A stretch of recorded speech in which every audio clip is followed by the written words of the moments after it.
From the land to Grant University in Urbana-Champaign, Illinois, this is the Closing Market Report. It is the 11th day of February 2026. I'm Extension's Todd Gleason. Coming up, we'll talk about the commodity markets, really about anhydrous ammonia as it's related to the commodity markets and nitrogen too. That with StoneX's Josh Linville. He analyzes fertilizer for them. Greg Johnson from TGM, Total Grain Marketing, is out of the office for the day. We'll finish out our program, as usual, by hearing from Drew Lerner at World Weather Incorporated in Kansas City. However, Drew has sent to me his forecast. Rather than being with us live, he's making presentations elsewhere today. And along the way, we'll also hear from USDA about some of the historic radio program that has been put together over the last century by that agency. And we'll take a look, too, at a couple of news items from the farmdoc team. You'll want to stay with us for that. I'll also remind you to visit the farmdoc website or our website at willag.org. At either place, you can sign up for the all-day Ag Outlook. It's coming up on Tuesday, the 3rd day of March, at the Beef House in Covington, Indiana. Todd Gleason's services are made available to WILL by University of Illinois Extension. March corn for the day settled at $4.27.5. That was a penny and a quarter lower. The May down 3/4 cent. Settlement price there at $4.36.5. And December corn, $4.59 up a penny and a half. Soybeans, $11.24 a bushel, a penny and a half higher. The May at $11.39.5 up 2. And November soybeans, the new crop, 4 cents higher, settled at $11.10.5. Bean meal at $3.03 up $2.20. The bean oil at $57.05, 22 cents lower for the day. Wheat futures soft red up 9. Settlement price at $5.37 and the hard red at $5.38.5.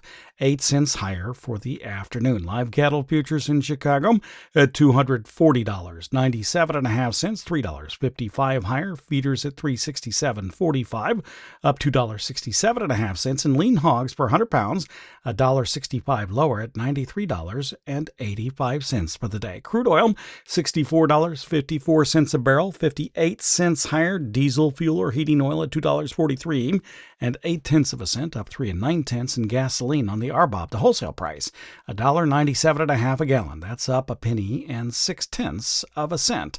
The Dow Jones Industrial Average about 25 points lower at this hour, and the S&P 500 up around 12 3/4 point. Don't forget to visit us online at willag.org. That's WILLAG.org, where you can find and sign up for the all-day Ag Outlook coming up at the Beef House in Covington, Indiana.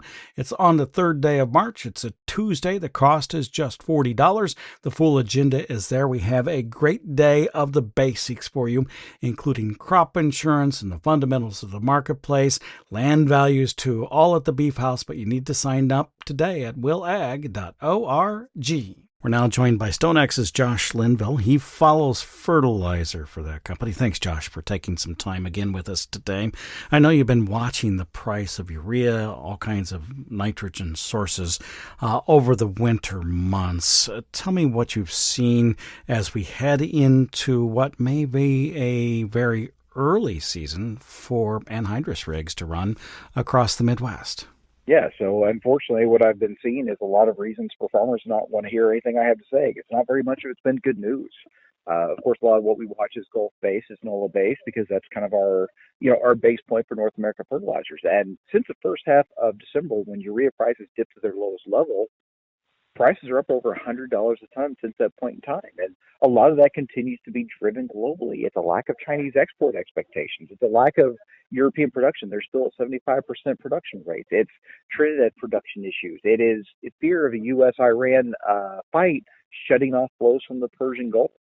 And then when you start to look at it and you look at kind of what nitrogen expectation is for 2026, we keep building this corn crop. It keeps getting to be a bigger number being discussed by the marketplace, and that builds nitrogen demand overall. So that has just continued to provide more and more price strength to the urea market. But to your point, it has been gorgeous in Kansas City. Anhydrous rigs are already running at a full month ahead of when they would normally do it around here in Kansas City, St. Joseph area. Hearing a lot of great forecasts, a lot of fields being cleared off, drying off, frost coming out across large parts of the Corn Belt. we could have an exceptionally early start to anhydrous, and the forecast continue to hold. It could be a very early and long run. Anhydrous is still the cheapest form of nitrogen out there to the farmer, and if they get the chance, I think you're going to see them pile onto it. That's going to have some impact on the anhydrous price, of course, but you could start stealing some demand away from things like urea and UAN if this continues. I have a twofold question to follow up on that. In the United States, over the last decade, I believe there has been a transition from imported anhydrous ammonia or in supplies to nitrogen being produced in the U.S. near the Gulf. First, is that correct? And am I right that it's about 90% of the NH3 that is applied in the United States that comes from that area or plants in the United States? And then because of that local production in the U.S., is the price of anhydrous lower than the price of other sources? Yes, on the first part, we do produce a lot more of the anhydrous that we use every single season, every single year. And when you look at it, our production versus our demand, most of what we produce, it stays here to meet demand. I think we still import a little over 1 million ton in from the rest of the world, from places like Trinidad, and a lot of those tons go into that Eastern Corn Belt pipeline, which services Illinois, Indiana, Ohio. But that has helped our price. But you were seeing a premium inland anhydrous price versus a lot of points around the world. But it has helped keep anhydrous as a cheaper option out there because there is so much of it out there. There's always been a lot of people talking that, anhydrous is going to go away. It's dirty. It's this, it's that. It's dangerous. We have not seen that. Anhydrous continues to be a very popular nitrogen source for a lot of farmers out there.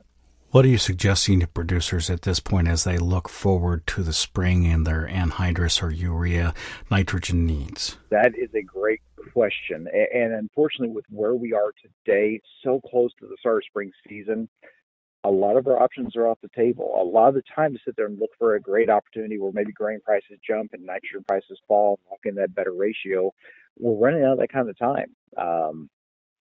The best the best advice I can give today for the farmer is have the conversation with your supplier on what you plan on using and when you plan to use it. The farm gate has, as expected, given the financials for the last couple of years and this year, has been much more reluctant in stepping forward to buy their needs. And the supply side, the retailer, the co-op, whoever you buy from, well, they can't take all the price risk. They can't sit there and say, well, I know normally I'm 5,000 ton. I've only sold 500, so I'll just take the risk on the rest of this. Prices are high. They remember 2008 and 2012 when prices fell out of bed. They can't handle that kind of a year. So they have been more conservative on their buying patterns, as has the distribution system. And so all this to sit there and say that the market feels like it's got a lot of pent-up demand, that could cause some in-season logistical issues. I don't want to go as far as say, there won't be anything, it's going to be shortages, those types of stories. But it is a situation that we need to watch because there can be a short amount of time when it's the most important to have that supply there, and it just isn't because we bought it just a little bit too late.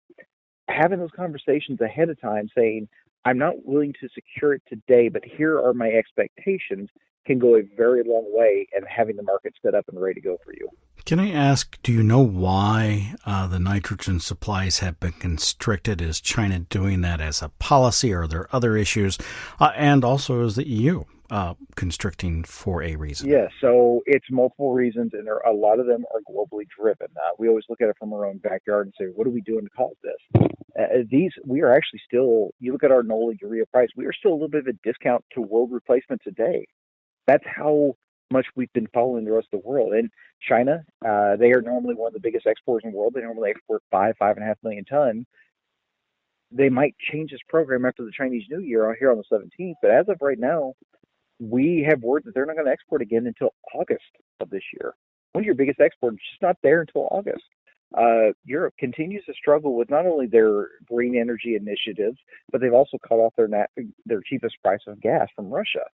And so their nitrogen production overall is still about 75% of normal. That's millions of tons of nitrogen fertilizer not being produced.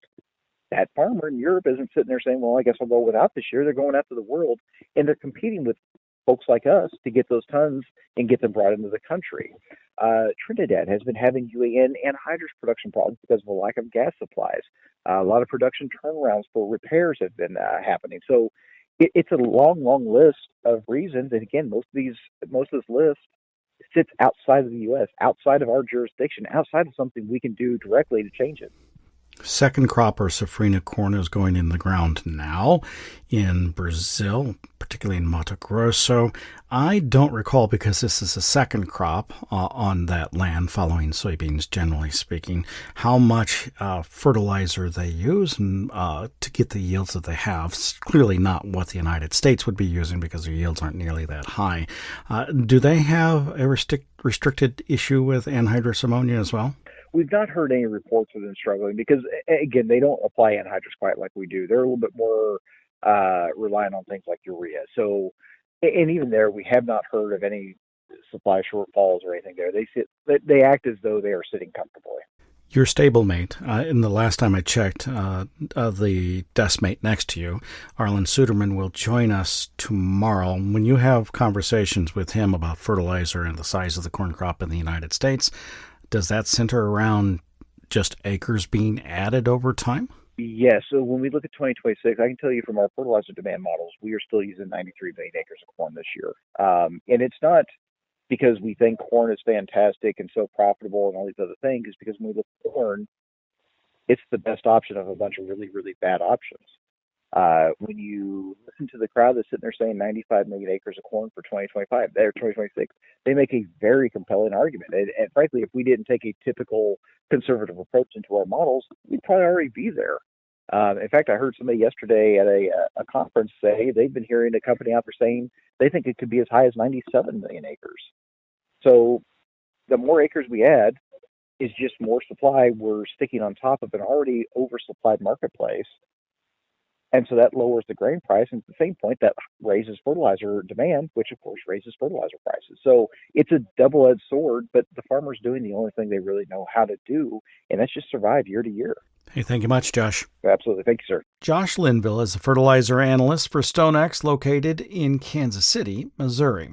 By the way, USDA will release its first set of figures detailing the corn and soybean acreage possible in the United States this growing season during the Ag Forum this month, and then the first official set of numbers will be released with the prospective plantings report at the end of March. It is a survey of farmer expectations.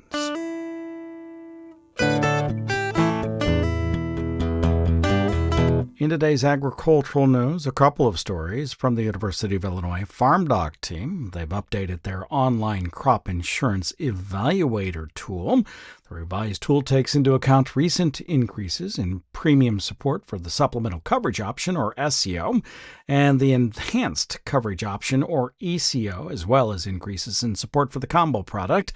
As a result of these premium support changes, they say many farmers may consider taking ECO and SCO and potentially lowering RP coverage levels, particularly for soybeans in the central part of Illinois. You may see the full article on the FarmDoc Daily website. Tomorrow, the University of Illinois Ag Economist will host a live webinar at 11 a.m. Central Time detailing the upcoming crop insurance decisions. It will be posted to YouTube later in the day at youtube.com/@farmdoc. You may sign up to attend live on the FarmDoc Daily website under the Webinars and Events tabs. By the way, once you've opened that, you'll also find a link to the March 3 All-Day Ag Outlook. It, too, will feature a presentation on crop insurance decisions. Tomorrow's webinar, of course, is free. The All-Day Ag Outlook is $40, but it includes lunch at the Beef House in Covington, Indiana. Elsewhere from the FarmDoc team, the build-out of grain storage capacity in the United States has stopped. That, according to U of I Ag economist Joe Jansen. He writes on the FarmDoc Daily website that U.S. grain storage capacity grew in parallel with production from 2000 to 2019 at roughly 350 million bushels per year, but has stagnated since across all regions and all facility types. Now, the stagnation, thinks Jansen, combined with continued production growth, has led to record high capacity utilization rates, particularly in on-farm storage. The 2025 crop brought these tensions to a head, with December 1 on-farm utilization reaching 80%. What's less clear, he says, is why investment in grain storage capacity dropped. It's also difficult to determine if current U.S. storage capacity is enough for efficient operation along the grain supply chains.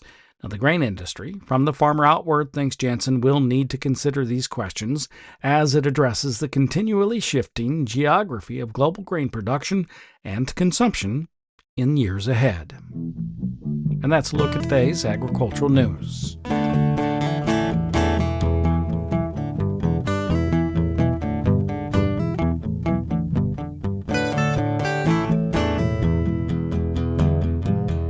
Up next, we'll celebrate 100 years of USDA radio. The Agriculture Department's radio service has served the public since 1926, and it's almost as old as the medium itself. And over its century, USDA radio has provided information about farming, ranching, and the department in a variety of ways and formats. Rod Bain has more on USDA radio over the years in this edition of Agriculture USA. Acknowledged as the first commercial radio broadcast ever. 1920 presidential election results by Pittsburgh's KDKA in November of that year. Soon after, agricultural and consumer news and education programming became a staple of both commercial and public radio entities. That included U.S. Agriculture Department market reports, transmitted by an authorized 35 radio stations in 1922. USDA, meanwhile, conducted its own experiments in the fledgling medium. By 1926, a separate radio division was created, joining its highly acclaimed motion picture service in presenting agricultural information to the public. One of the department's first efforts in radio came through a collaboration with the then Bureau of Home Economics. One of the things they did is they put together a radio program to reach the family farm, specifically the women on the farm. USDA historian Wayne Conley describes the format of the program featuring the character Aunt Sammy. The first 5 minutes was kind of like, so we're going to make things a little bit more efficient. Back then, they even had people volunteering to wear pedometers. They kind of recorded and then they kind of figured out, okay, if you move things around here, we can save more time, be more efficient in the home, in the kitchen. And in the middle 5 minutes was, we're going to give you a recipe. So now, grab a piece of paper, pencil, and sit down. We're going to give you a recipe. The last 5 minutes was, send us your questions. General enough, we'll answer your question. Within the first month of broadcast in 1926, over 10,000 letters pertaining to Aunt Sammy and her recipes were directed to USDA. 2 years later, the Agriculture Department would begin the first of several collaborative programs with the major radio networks. The National Farm and Home Hour. With the familiar voice of host Everett Mitchell presenting Ag and Rural News and his trademark greeting to open the show during its over 3-decade run. It's a beautiful day in Chicago. Oh, it's a little on the cloudy side. The temperature's in the 30s, but it's a great day to be alive, and I hope it's even more beautiful wherever you are. Contributing regularly to such national network radio programs, staff of USDA's radio and later television service. Names making up a Hall of Fame broadcast roster, including the man who had served 25 years as radio and TV service chief, Lane Beatty, recalling contributions of one of his predecessors, Wallace Catterley. We also furnish special features like a home economics talk. Also, radio service head and Grammy Award-winning jazz engineer. It's hard to say what you can't do if you want to really work at it. Jack Towers was putting together every week a half-hour American Farmer program with gaps in it for certain theme music and for an ABC announcer, and he was shipping these interviews and so forth out on tape out to ABC, and that went on for some years. Another radio network farm and rural show USDA initially contributed to under Lane Beatty's watch. The Clear Channel Broadcasting Service, Hollis Seavey. He had started a regular weekly program called Agriculture USA. Somebody decided they didn't want to spend the money on this thing anymore, so Seavey came around and asked the USDA if it would take over Agriculture USA, and we did. A program you are listening to at this moment. A program with an over 70-year run. I'm Rod Bain reporting for the U.S. Department of Agriculture in Washington, D.C. And I'm Todd Gleason, coming to you from the University of Illinois in Urbana-Champaign, where WILL went on the air in 1922. Let's take a quick look at the weather forecast. Drew Lerner is not available to us today. However, we do have his weather forecast. He says that Argentina, Uruguay, Paraguay, and far southern Brazil's driest areas will get some rain over the next week to relieve their persistent dryness. Rainfall of 1 inch to 2 inches will be common. A few amounts, nearly 3 inches as well. This should impact most of Argentina, Uruguay, southern Paraguay, and Rio Grande do Sul, ending concerns about crop conditions for a little while in those places. Some follow-up rainfall will be extremely important, he writes, so crop improvement is quite likely as a result of the next 7 days of rain. The center-west and center-south parts of Brazil will also experience a good mix of rain, some sunshine, a little less frequency and intensity for the rain from the southern areas to Sao Paulo and Mato Grosso. In other growing regions across the planet, China will experience more frequent rainfall in the Yangtze River Basin next week and on into the end of this month. The moisture boost there will be great for preparing rapeseed for more aggressive crop development, and the moisture will also help improve pre-planting conditions for spring crops in China. Coming back across Eurasia through western FUSU or the former Soviet Union crop areas, they'll see some frequent bouts of snow, a little rain through early next week. The area to be most impacted will be west of the Ural Mountains and north of Ukraine, where moisture totals of rainfall can be expected in the 1 to 2 inch range. Now, in the U.S. Southern Plains, Drew Lerner writes, wheat and livestock areas will get rain Friday and Saturday. Rainfall of 1 to 2 inches will be common, with some totals over 3 inches in central and eastern Oklahoma, northern Texas. Moisture totals of 0.2 to 0.75 of an inch, and a few locally greater amounts are likely in western Oklahoma, southern Kansas, and the Texas Panhandle. The moisture will be good for future wheat development, which may occur aggressively if the temperatures stay far above average for too long. The central U.S. plains to northwestern Ohio and southern Michigan, by the way, are unlikely to see much moisture of significance over the next week. Precipitation should fall soon enough after that, though. Temperatures in the heart of North America, he says, will be well above normal. During the next week, the heat will reduce winter hardiness and stimulate some green winter wheat crops in the southern plains, Delta, and the southeastern states. Some cooling is predicted for the last week of February. And that's a look at Drew Lerner's weather forecast. Of course, you've been listening to the Closing Market Report on this Wednesday afternoon. Do visit our website. The address is willag.org. There you can sign up for the All-Day Ag Outlook. And in the calendar of events, you'll see a way to sign up for tomorrow's webinar from the FarmDoc team. It's an early look at crop insurance decisions. There will also be a segment on crop insurance, of course, at the All-Day Ag Outlook. The cost for that one, again, is just $40. It occurs on the 3rd day of March at the Beef House in Covington, Indiana. If you've not signed up yet, please do right now. Don't take any more time. Get yourself signed up for one of the best opportunities you have to listen to the FarmDoc team at the end of this winter meeting season. I'm University of Illinois Extension's Todd Gleason.